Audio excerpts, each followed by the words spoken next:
What's going on, beautiful people? Welcome back to another episode of Respect the Game podcast. My name is Edward, named after a great man, that being my pops. Shout out to my mother and my grandmother for helping raise me too. Please make sure you go follow at EMAC Stats for all your up-to-date high school, pro, and collegiate sports coverage. Will not disappoint. We'll keep you up to date with all that is going on in the sports world. Yeah, man. To be determined if we're going to go on the 3-on-3 tournament this week. Our brother Sedacious is not in the building yet, but nonetheless, as long as two of us are in the building, we're gonna always hold it down. But it's three today, so let's have a great show. Big brother, uh, the shiniest one, definitely tapping in, checking in. Surgical pigs, man. Shout out to my dog who probably just dropped 100 times in the group. His name will be revealed if it does smack, but um, more to come. We'll get into that. Let's go. Yo, it is the host with the most that blows the most smoke, Black Peace, the rap plug, the hip hop plug. You already know. Um, in your spare time, be sure to go check out uh Talking Smoke podcast, Spotify, Apple Podcasts, and where you get your dope podcast from. That's where you can find that, man. Let's go. Happy 4th of July out there to all you beautiful people in the world. I've this past weekend I got caught up on just getting caught up on like the YSL cases and the Young Thug case. I'm like, what's going on?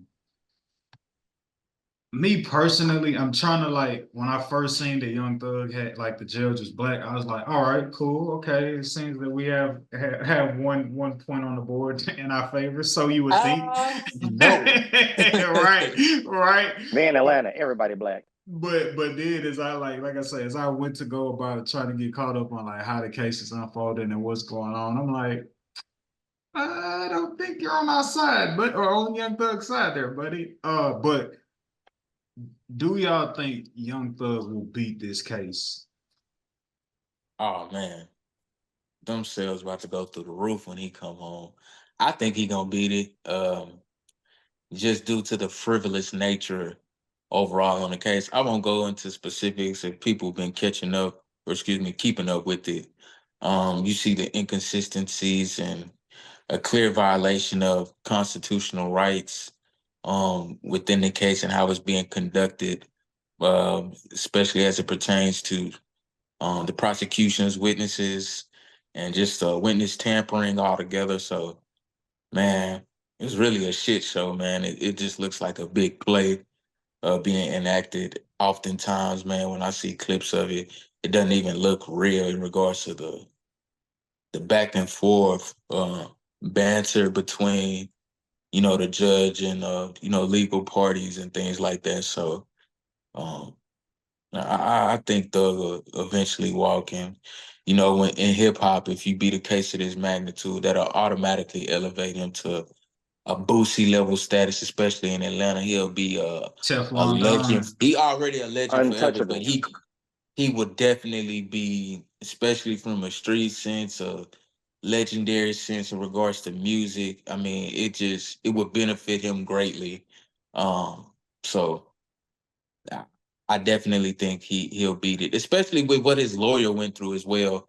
Willing to go down for his client, which is probably one of the best market employees. This guy is gonna forever get business, and just off of that alone, being willing to go, what I'm saying, just asking the judge, hey, can I go do my time with my client? Like, come on, like, But even though like I was watching it and if at face value, it just looked like, bro, he's like balls to the wall, going all out for his client.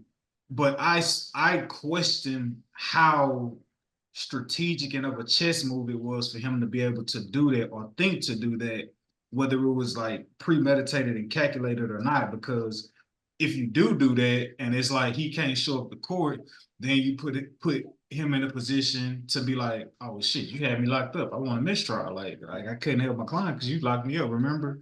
And the prosecution side being like, Your Honor, uh, yeah, we're gonna need him to be in the courtroom because that's not really gonna help us in the long run because he gonna have rights and to a that's why I say mistrial. they all over the place. So Yeah.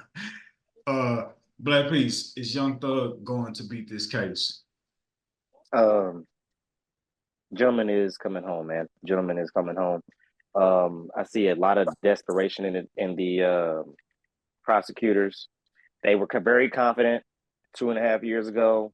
Hell, I think the world thought it was over. But once things actually got on and going, they seem like they're scratching and scraping. Diddy.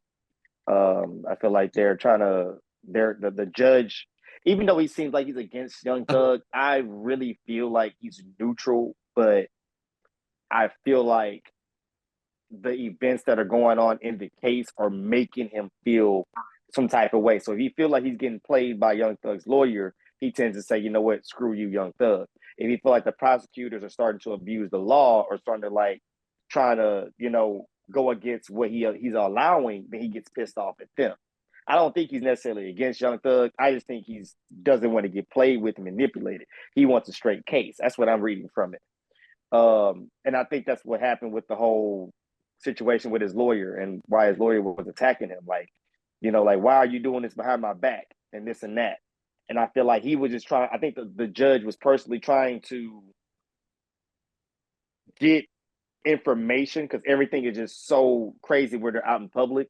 He's trying to get information to where things are a little more smooth. The witnesses aren't cooperating. They're not doing what they're supposed to be doing as far as like what they said a couple of years ago, and they're not remembering anything. So it's frustrating to the judge to where he's just like, you know what, I got to start doing ridiculous stuff. And just like when things started to come full circle, and the Thug's attorney attacked him about it, say, hey man, you can't do that. Hey, what's the I can't do that.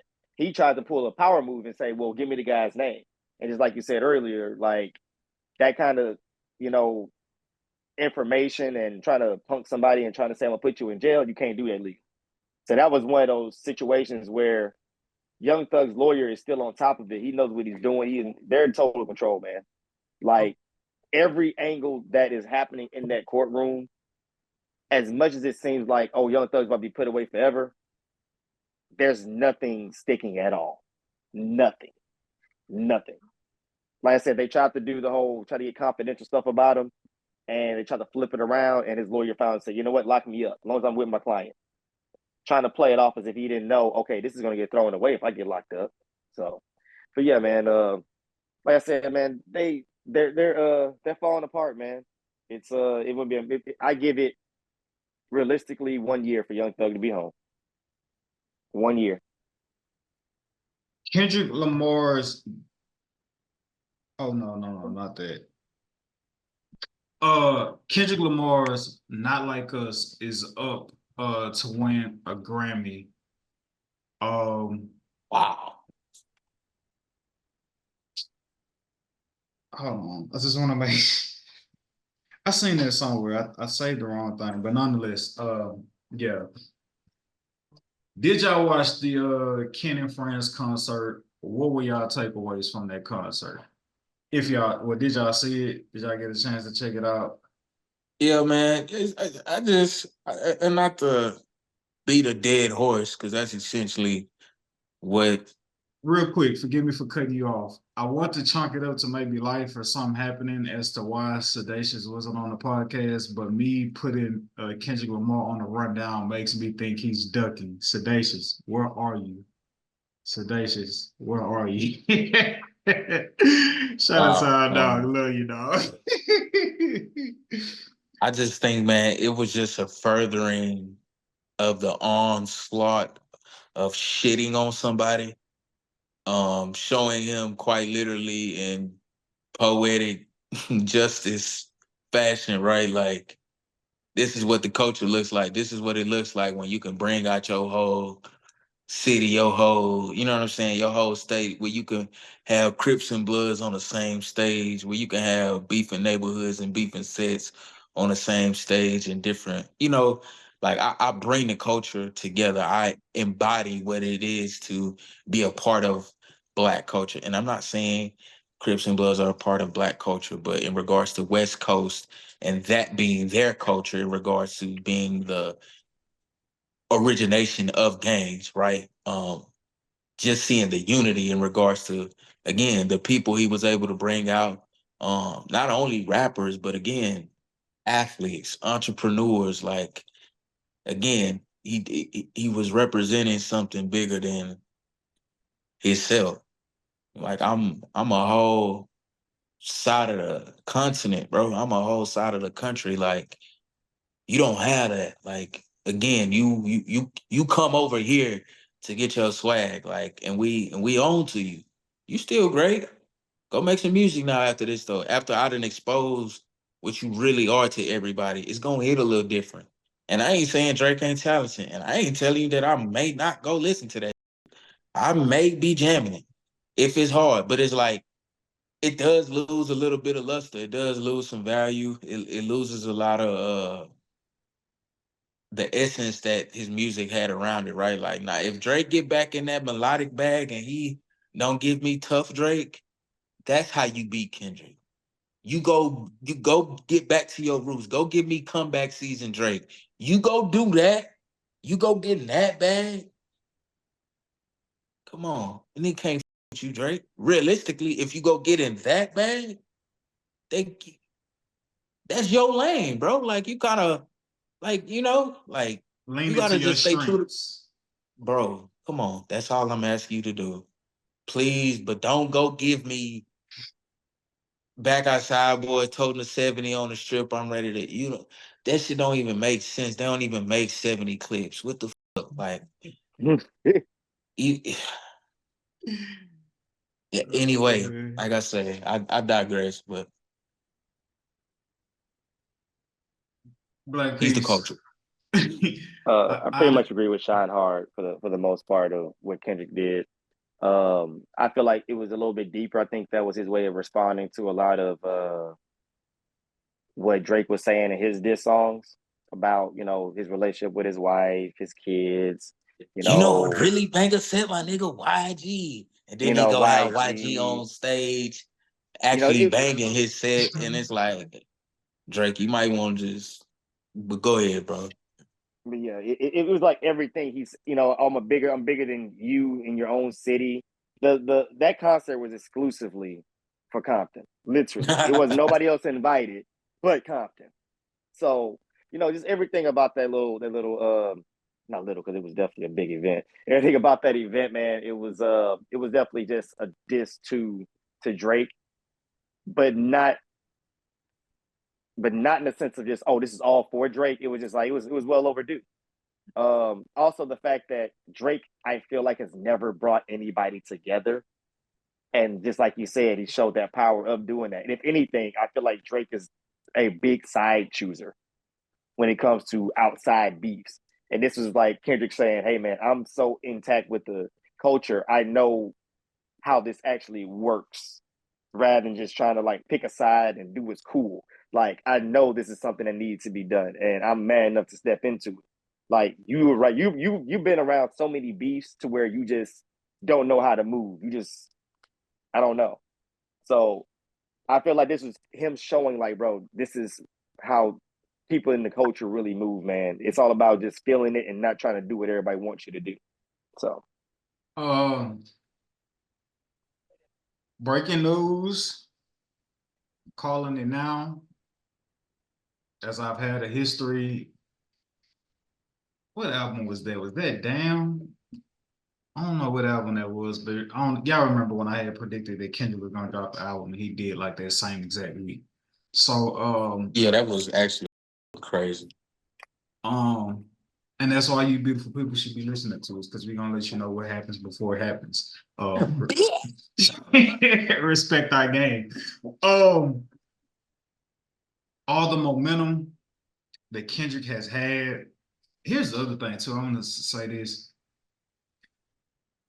Watching the concert and watching how long it took Kendrick Lamar to respond to Drake initially made me start to question if this was always in the plans. As soon, I'm talking about, was this like foresight that Kendrick had back when he hopped on a Future song, and to like, if he that baited them the whole way, which is the ultimate. Bro, if that was the case, it will go down as the best hip hop chess move in history because quite literally he was ready for war. Like He in was like armed it's to the T, like it's with unfathomable with to handguns, techs, bro. assault rifles, the whole works, grenades, rocket launchers. He came ready to, yeah, let's Drake do it. earned it. Drake earned it. Straight up. He did. But say, Drake, boy, you worked hard for me to get on your ass like this. Pause. Bro, like that's how I feel like listening to like that and watching the concert. I'm just like, yo, was this like He ran the incremental dispatch 5 steps? times as well in a row. Literally, like no exaggeration, word for word, the entire crowd. And so, man, And yeah, them not getting tired of it once. if I could sit down with Kendrick Lamar, and if I don't get that opportunity, Kendrick, everybody share this and get this to Kendrick Lamar. Kendrick, answer this question for the culture, for the Respect the Game podcast. Did you have this concert envisioned and already in the works as you were taking your precious time to respond to Drake after you dropped the disc of Like That?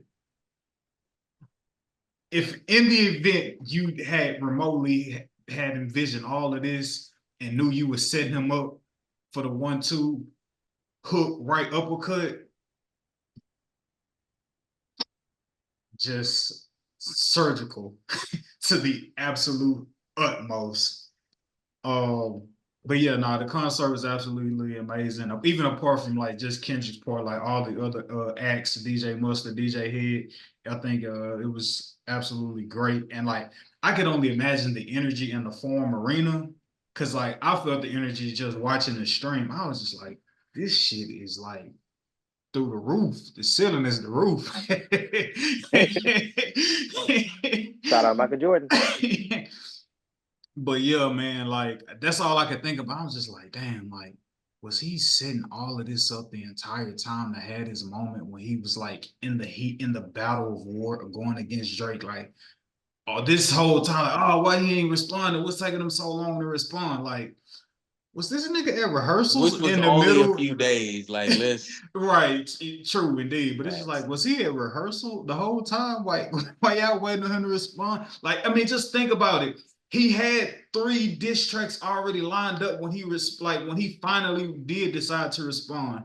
So it's not far fetched for him to like had already been building up for this concert to be like, oh, not like us. I know it's gonna be a smash, and we just to go to the bone. Saying all that to say, it's already been seen that Kendrick Lamar is shooting the Not Like Us video shoot. He's going to drop the video shoot along with a new album that nobody is expecting. You heard it here first. Our sources are. trust me, bro.